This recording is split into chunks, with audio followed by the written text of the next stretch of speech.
Some primo weather out there tonight to start off the football season. Let's go to Jim Miller in the locker room, my old partner. Jim.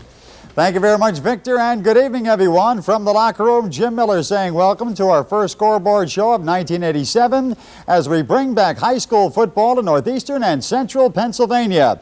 In the Wyoming Valley Conference, the first set of games, Nanticoke over Coughlin 31-14, Myers beat Crestwood 39-6. Now some of the highlights from those two matchups. Game one, Nanticoke and Coughlin. Trojan quarterback Jim McDermott had a big-time night. He completes this drive by darting 11 yards around the right side for the score, and the Trojans led it 7-0.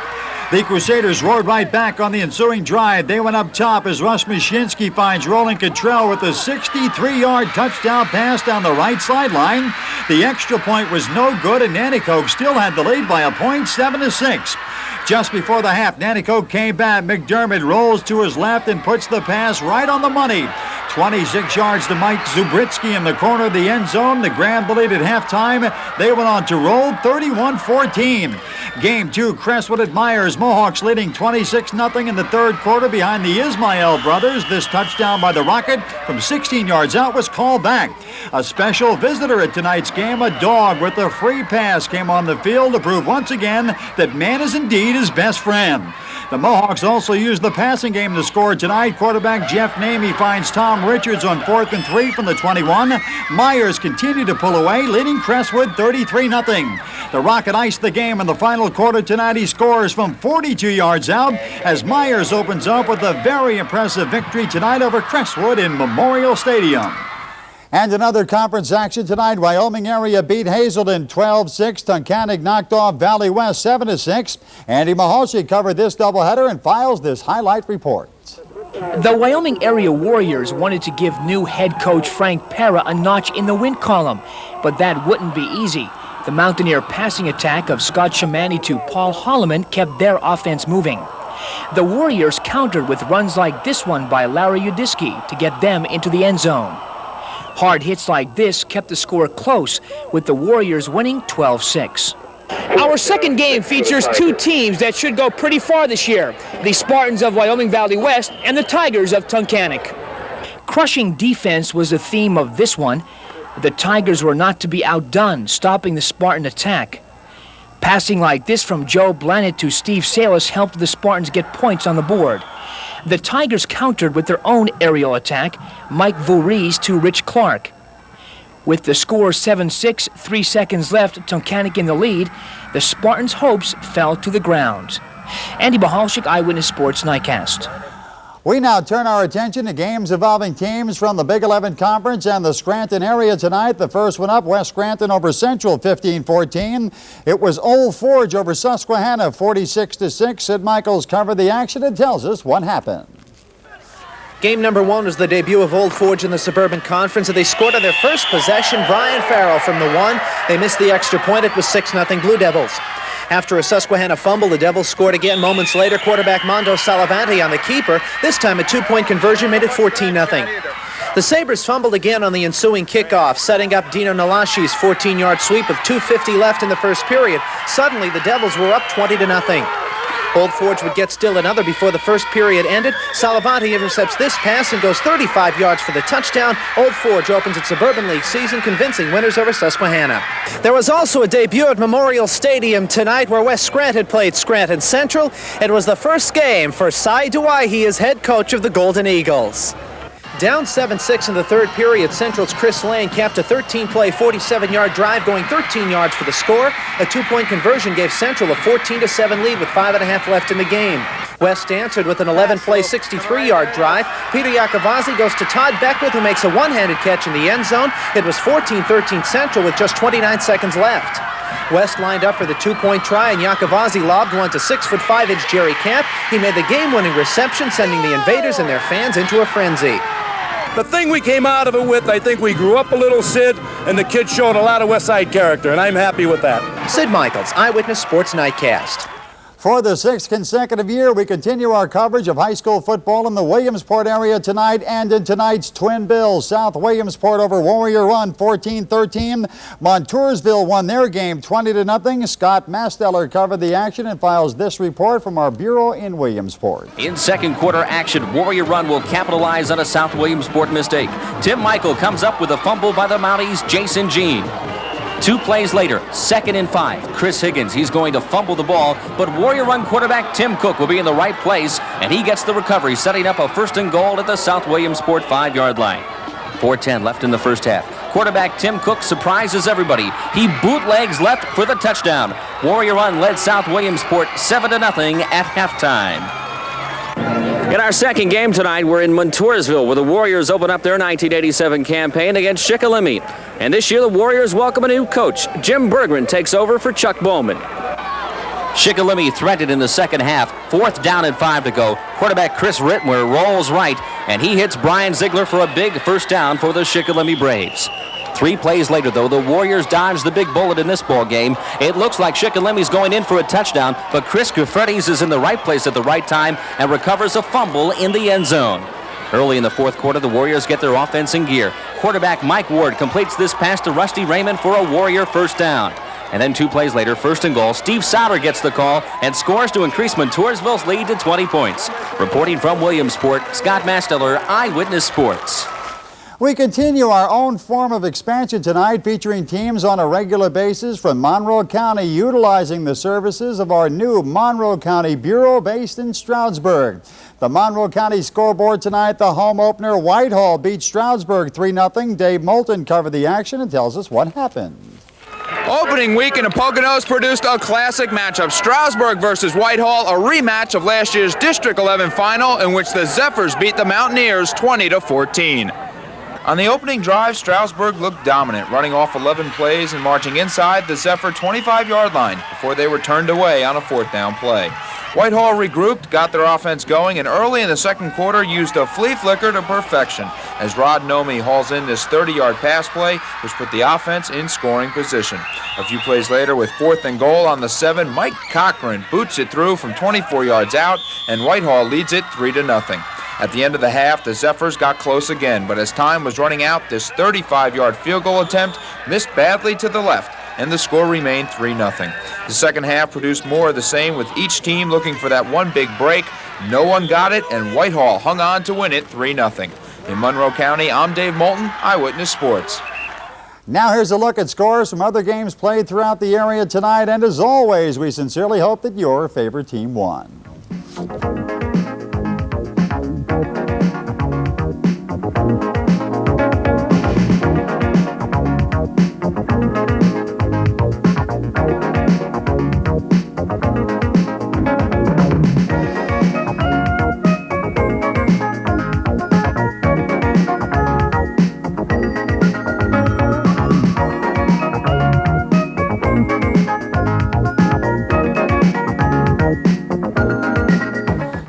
Games on the Major League Baseball schedule tonight. National League, first one up, Cincinnati and Chicago. That game tonight won by Cincinnati. The final...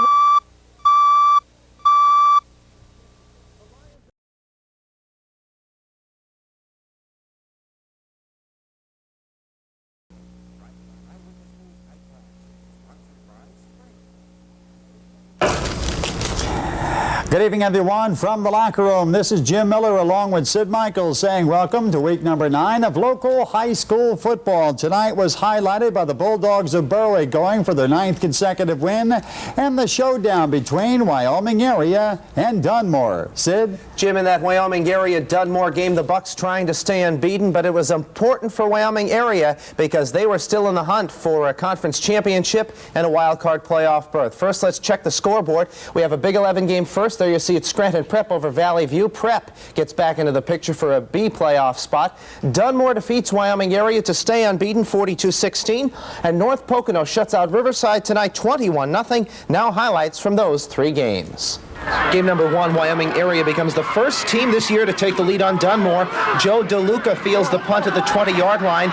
Several yards upfield, he gets a great block and then gets into the open, going all the way down the sidelines for an 80-yard score. 7-0 Warriors. The Bucks come right back, marching 71 yards in 9 plays. Dave Silvestrini goes over the top on the first play of the second period. It was tied at 7. We move to the fourth period. Wyoming area adds another touchdown. Jude Donato with a 3-yard run, but it was far too little. The Bucks would respond one more time. Tom Marquez, the nice fake into the line. He finds Sean Cola wide open for the touchdown. Dunmore still unbeaten, 42-16 over Wyoming area. Game number 2, multi-purpose stadium, Scranton Prep with the football. J.J. Perrone sweeps right and goes 18 yards for this second period score. Cavaliers lead Valley View 14-0. 2 plays later, the Cougars strike quickly. Rob Pizzalia to pass. Finds Scott Wasilchek behind the defense. He makes the catch, the 2 hooking up on this 64-yard scoring play, but Prep would hold on for the victory tonight, 21-12 over Valley View. Game number 3, Riverside without injured starting quarterback Elio Dominic was shut down offensively by North Pocono. Meanwhile, on offense, the Trojans put up 21 points. This third period, Bruce Parola touchdown makes it 21-0, and that was the final, North Pocono over Riverside. Now in other games tonight, Scranton Central wins the Scranton City Championship, beating West, while in the Suburban Conference, it's Mid-Valley over Montrose. Highlights first from Mid-Valley. Spartans with the football. Tom Keegan goes up and in for the touchdown. It's tied at 7. Montrose comes back later with one of their own. Dale Lewis gets the call, but the Spartans get the victory tonight. The final, 27-21 over Montrose. Big 11, Central against West Scranton. Golden Eagles had a 14-0 halftime lead. They increase it right here. Mike Constantini goes in for the touchdown. And later, the Golden Eagles would add one more. Curtis Jones takes the ball around the far side, cuts back and scores. Central over West Scranton, the final 28-6. Jim? Thank you, Sid. In the Wyoming Valley Conference tonight, the front-running Bulldogs of Berwick played host to the Patriots of Pittston area at Crispin Field. The final in this one, Berwick wins it going away, 43-0. One other game we covered down south. Central Columbia shuts out Bloomsburg. Now some of the highlights from those 2 games.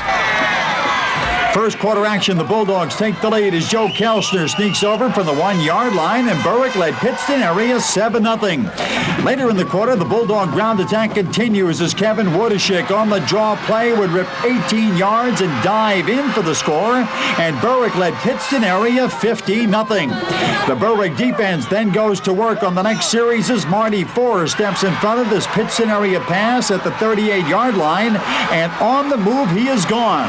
He takes it all the way in for the score, and Berwick led Pittston area 22-0. The Bulldogs closed out the first half scoring when Shane Dietrich takes this handoff and cuts through a gaping hole and goes 32 yards for the score. Berwick over Pittston area tonight, 43-0. Game 2, Bloomsburg Central Columbia Blue Jays led it 14-0 third quarter, and Brad Smith goes to work. Here he races 44 yards to the Panther 31-yard line to set up the next score. That comes when Smith finishes the personal 73-yard drive. Central Columbia makes it 7 straight, downing Bloomsburg 21-0 in local high school football. In other action in the Wyoming Valley Conference tonight, Tunkhannock knocks off Coughlin 14-7. Dave Becker covered that action and files this highlight report. After jumping out to a 7-0 lead, Tunkhannock was on the move again. In a 4th and 5 situation, Scott Davies hits Justin Mingus for 27 yards to keep the drive going. Davies winds up again from the 19-yard line and tosses this bomb to Luke Maribel in the end zone, making it 12-0 Tunkhannock. Tunkhannock goes to the air as Ed Mason makes the grab for the 2-point conversion. Tunkhannock's on top 14-0 with 11-11 in the second quarter. Now it's the Crusaders' turn as Floyd Witherspoon takes the handoff and goes off tackle for the 16-yard touchdown. With 9:59 in the second, the Tigers are on top 14-7. To put them in the lead, Tunkhannock has used the aerial attack. Now, if the Crusaders have any chance of winning this one, their defense has to knuckle down in the second half to win this conference game. But it was Tunkhannock's defense that won the game. In the fourth quarter, the Tigers' Mike Brock recovers this fumble. Tunkhannock goes on to win 14-7. Real happy for my kids. They could have packed it in. We really haven't had the kind of season that we wanted, but our seniors really did a nice job. I think Billy James and Joey Rinkus ran the ball well. Defensively, our kids came to play. I'm real happy about that. Dave Becker for Eyewitness Sports. In other action tonight, O'Reilly beats Columbia Montour by a pair. Crestwood knocks off Myers. Now some highlights from those two games. In game one tonight, Crestwood at Myers. The Comets grabbed the lead in the second quarter when Nate McLeod gets the call and rolls 22 yards for the score. And Crestwood led Myers 7-0. Crestwood would then score its second touchdown in the air as Tom Mathis hits Lee Rhodes with his 15-yard scoring strike. And the Comets led Myers, and they go on to post the 14-8 victory. In game two, Columbia Montour and Bishop O'Reilly, 18-6 Montour in the second half. When O'Reilly comes back as Joe Patton takes it in from 15 yards out, 18-13, Columbia Montour. Bishop O'Reilly would then finish the comeback as Chet Moslem takes it in from 3 yards out. O'Reilly over Columbia Montour, 22-18 in local high school football. Week number 9 of high school football continues with scores and highlights from the locker room, and we come right back.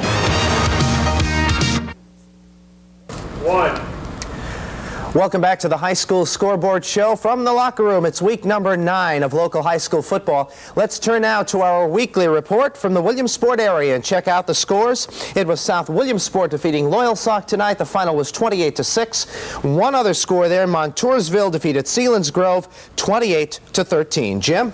And our buddy Scott Masteller will rejoin the Scoreboard Show in the locker room next week with all the Williamsport highlights and some scores. Now here's a look at the scores of other games played throughout the area tonight. High school soccer, Major League Baseball, World Series action in Pocono Downs. As always, we sincerely hope that your favorite team won.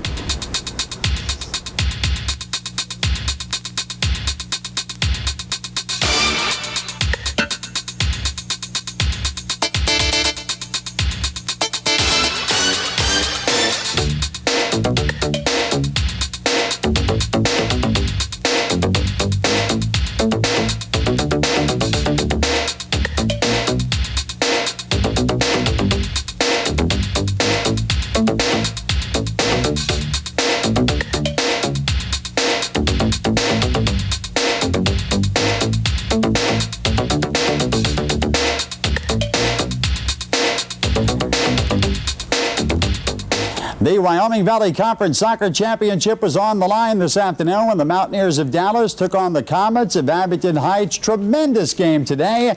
Abington Heights wins the conference championship 1-0 in 4 overtimes. Some of the highlights from this one: it was a spectacular game of defense today. The two heavyweights in the league squared off for the 1989 championship before heading to districts next week.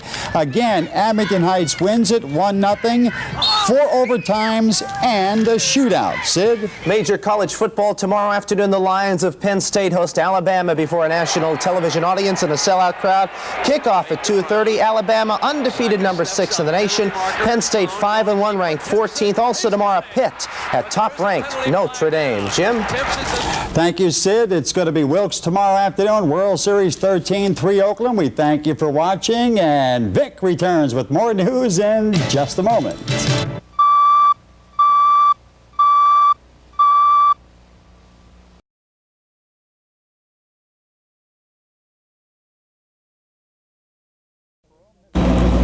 Good evening, everyone, from the locker room. This is Jim Miller along with Sid Michaels saying welcome to week number 7 of local high school football on a night that showcased several key matchups in the Big 11, Suburban Conference, and the Wyoming Valley Conference.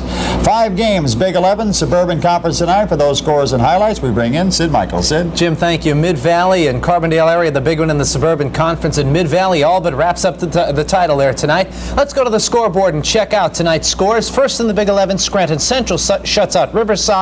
North Pocono, a big upset win, hurting Dunmore's Eastern Conference and Big 11 playoff chances. And then the Mid-Valley scores 6-0. Now highlights from all 3 games. Scranton Central got a big break late in period number 1 against Riverside when they blocked this punt and recovered the football at the 24-yard line.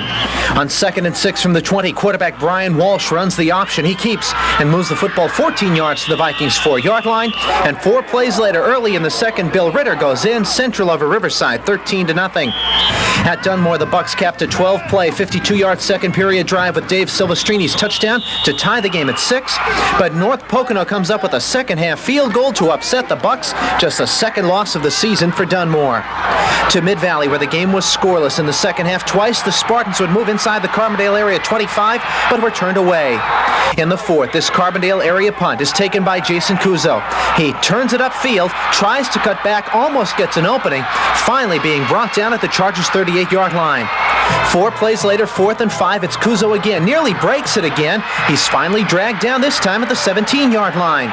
5 straight carries by Kuzo made it 3rd and goal from the 3. Sean Grisbin tries the end. He tries to dive in, but he's short. Then on 4th and goal from the 1, 2:54 to go, Kuzo goes over. Mid-Valley wins it, handing Carbondale their first loss, 6-0. I told our guys, I said, this is it. You know, championship is on the line. We just got to go right at them, and we did. The shutout also means that Mid-Valley has now gone 6.5 games without giving up a point. And, of course, that was Mid-Valley coach Jim Bagetta. In other games tonight, Lakeland over Valley View. Old Forge wins. They beat Montrose. Tom Honnold covered the twin bill and files this report. In Peckville, both teams traded punts in the first quarter until Valley View mounts a drive deep into Lakeland territory, aided by this quarterback draw by sophomore George Hoanitz. 2 plays later on 3rd and 8, the Cougars go to this inside handoff to number 26, Russell Canaveri. He scores untouched, 6-0 Valley View. On the extra point, the snap is botched. However, Hoanitz, it's Johnny on the spot, running into the far corner of the end zone for 2 points in this battle of Big 11 powers. At Old Forge, it's 12-7 Devils. However, Montrose is driving, faced with a 4th down inside the Old Forge 20. The Devil defense comes up big, stopping Josh McAmey for no gain. Later in the 4th quarter, the Meteors mount one last charge with this pass to tight end Ed Lucas. But Devil defenseman Eric Kenya recovers the loose ball, stopping the Montrose drive. Old Forge runs out the clock and records their initial victory of the 1990 campaign with a 12-7 victory over Montrose. In Old Forge, Tom Honnold, Eyewitness Sports. Another key matchup in high school football tonight had the Bulldogs of Berwick on the road playing the Crimson Tide in Pottsville. Again, we go to the high school football scoreboard. Berwick wins it 15-7. Marion Catholic over Panther Valley 46-0. Dave Moulton covered that action and files this report. It was homecoming at Panther Valley High School, but Mother Nature was not the only thing raining on the Black Panthers parade. Marion Catholic on the first series stepped up and picked off quarterback Brad Miller. Joe Gillespie does the honors, and the linebacker turned fullback takes it back the other way, 35 yards, 6-0 Marion Catholic. The next series didn't produce a turnover, but the results were not encouraging. Mike Hozak wraps up Miller and tosses him away like a pillow, forcing a punt. On offense, the Colts did not disappoint, going 65 yards in some 12 plays. Brian Rafferty finishes off the drive. Marion Catholic rolls over Panther Valley. Meanwhile, at Pottsville, Berwick visiting the Crimson Tide and struggling. It's tied at 7 in the 3rd quarter. Bulldog quarterback Ron Polis is picked off for the 4th time. And maybe today is the upset day. But when the going gets tough, well, you know the rest. Tony Matz caps off a 37-yard drive for Berwick from 4 yards out to give the Bulldogs the lead for good. Matz adds the 2-point conversion. It's 15-7 Bulldogs after 3 quarters. In the 4th, the Bulldog D stiffened when they had to.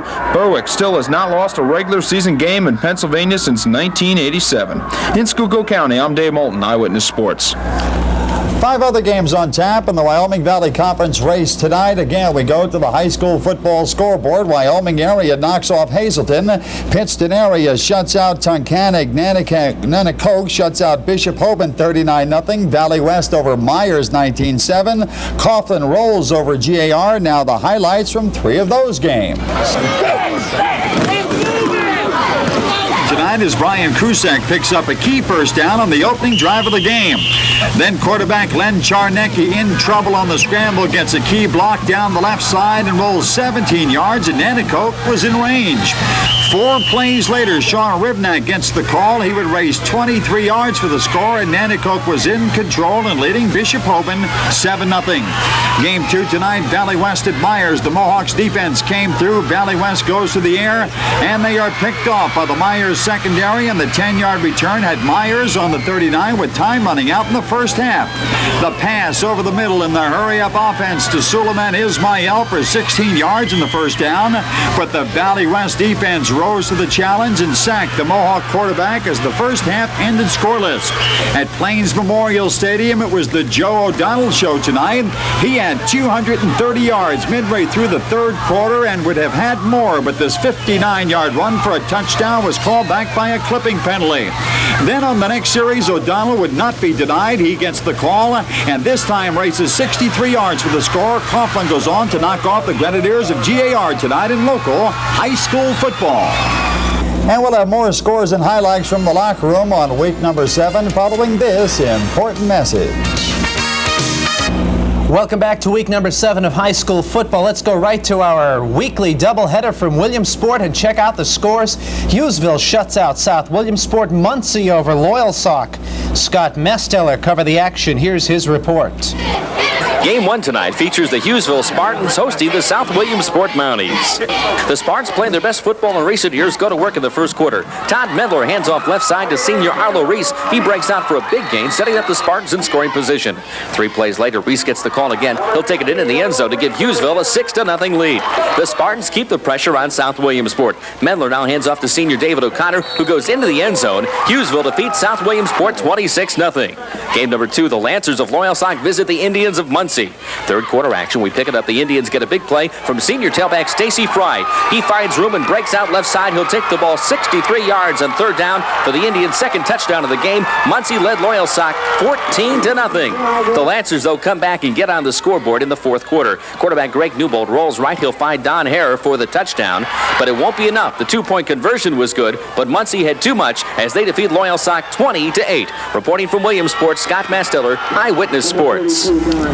Now here's a look at the scores from other games played throughout the area tonight. As always, we sincerely hope that your favorite teams won.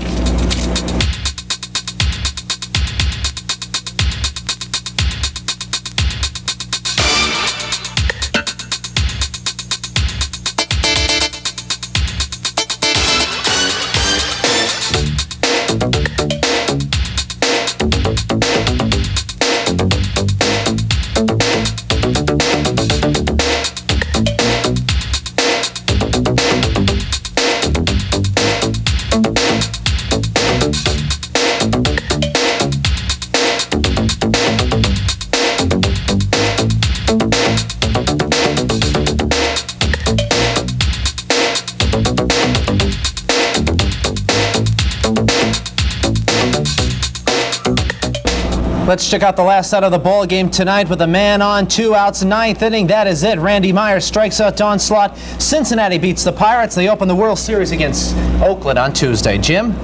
Joe Amato qualifies today out west, 276 miles per hour. That's it for Sid. I'm Jim. Back to Keith and Flora in just a moment.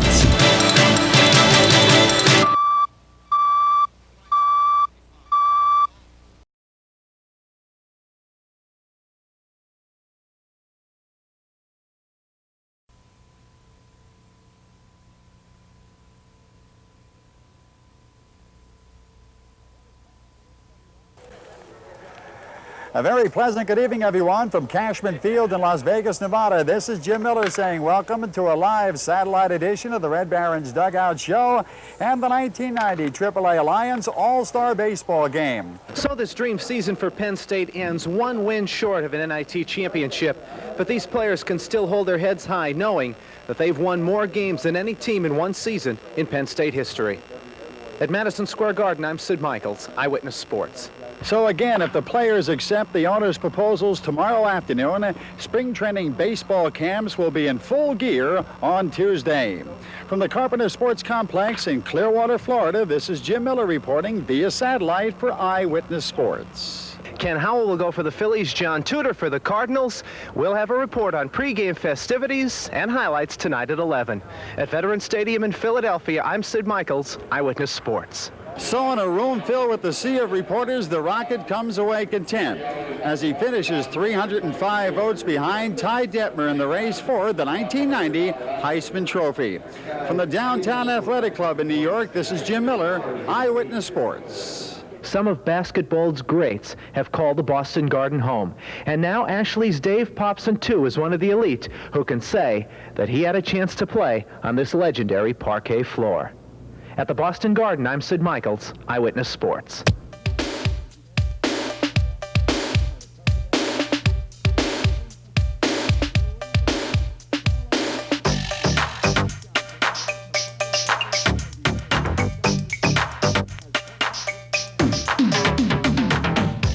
1990 was the year of the big event for Eyewitness Sports, headed by our coverage of Wilkes-Barre's own Rocket Ismail of Notre Dame University.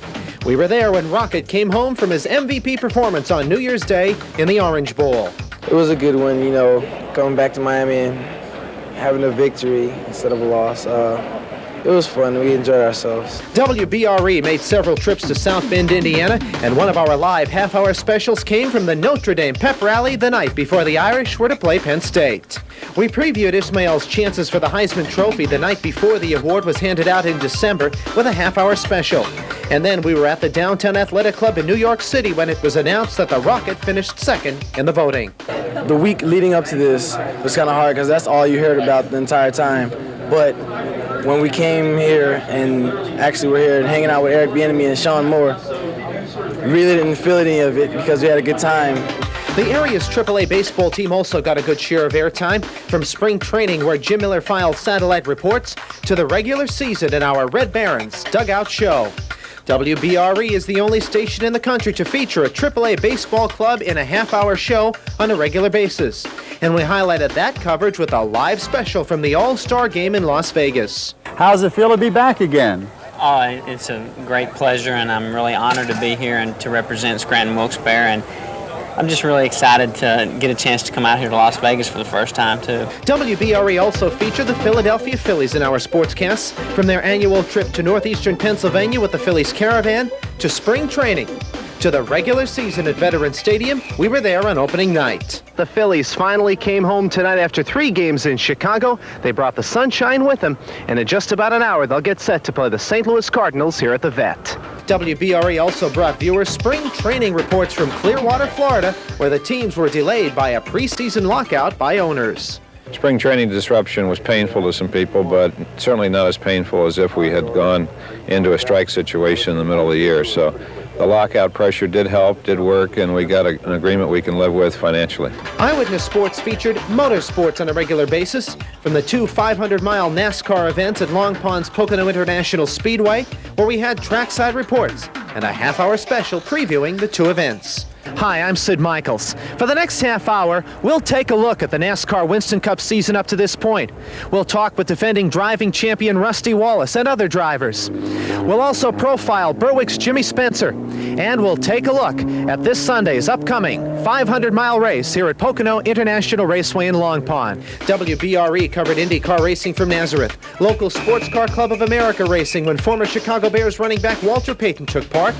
And this area had the World National Hot Rod Association Top Field Champion in Joe Amato, who was featured in weekly progress reports and a half hour highlighting his championship season. There's a lot of other people out there in life that are successful no matter what they do, and I treat all people, as long as they treat me nice, I treat them nice, and I think that makes you a true champion versus someone who just goes by their credentials of what they can do. We told viewers about the Easter Sunday wreck in England where dragster Darrell Gwynn was paralyzed, and then when a benefit softball game featuring pro drag racers and stock car racers was held in nearby Reading, we were the only local station to be there. I wouldn't trade a thing the past 6 months to get walking in. You guys have been great. I want to thank everybody.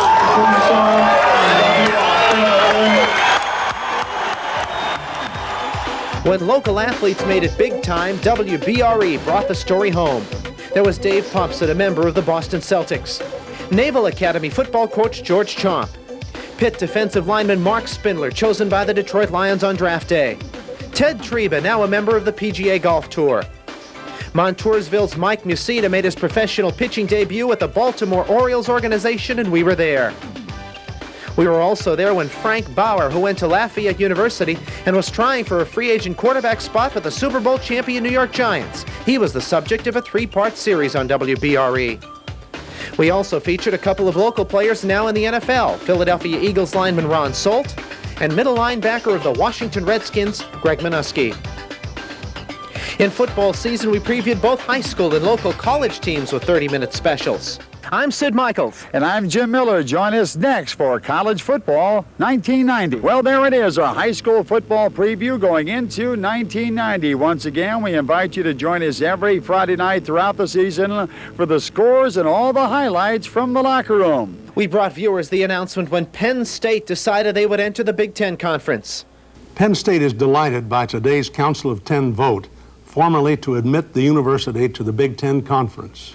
We featured weekly Penn State highlights and brought viewers reports on the Nittany Lions' appearance at the Blockbuster Bowl in Fort Lauderdale, Florida, where they play Florida State. Now, anytime you play against Joe Paterno, you better play great, because I don't know of anybody who prepares a team any better than he does. High school football was another major part of WBRE sports coverage, with a full 12 minutes of each Friday night 11 o'clock newscast dedicated to the Friday Night Scoreboard Show. Welcome to week number 7 of local high school football on a night that showcased several key matchups in the Big 11, Suburban Conference, and the Wyoming Valley Conference. First in the Big 11, Scranton Central shuts out Riverside. North Pocono, a big upset win, hurting Dunmore's Eastern Conference and Big 11 playoff chances. And then the Mid-Valley scores 6-0. Now highlights from all 3 games. Then on 4th and goal from the 1, 2:54 to go, Cuzo goes over. Mid-Valley wins it, handing Carbondale their first loss, 6-0. 5 other games on tap in the Wyoming Valley Conference race tonight. Again, we go to the high school football scoreboard. Wyoming area knocks off Hazleton. Pittston area shuts out Tunkhannock. But the Valley West defense rose to the challenge and sacked the Mohawk quarterback as the first half ended scoreless. Welcome back to week number 7 of high school football. Let's go right to our weekly doubleheader from Williamsport and check out the scores. Hughesville shuts out South Williamsport. Muncie over Loyalsock. Scott Mesteller covered the action. Here's his report. The 2-point conversion was good, but Muncie had too much as they defeat Loyalsock 20-8. Reporting from Williamsport, Scott Mesteller, Eyewitness Sports. WBRE was also there when the world came to northeastern Pennsylvania. Personalities like Washington Redskins quarterback Joe Theismann, former Dallas Cowboys defensive star Hollywood Henderson, New York Knicks forward Kenny Walker, LaSalle University All-American Lionel Simmons, and NFL quarterbacking great Ken Stabler. Our sports coverage also spotlighted other things as well. We had features on a father-son coaching combination. We took a look at a former coach who, now retired, but stays in touch with the high school sports scene. There was a story about a local softball pitcher who worked overtime to earn a college scholarship. And a high school football team who sent 5 of its top players to major colleges with full scholarships. WBRE also featured a local boxer, now a policeman, who was making a comeback in the ring to help the needy. From softball to golf, Little League World Series coverage to stock car racing, high school basketball, track and field, soccer and field hockey, and football. WBRE was there in 1990. It was the year of the big event. And Eyewitness Sports helped to make those events bigger for our viewers in northeastern and central Pennsylvania.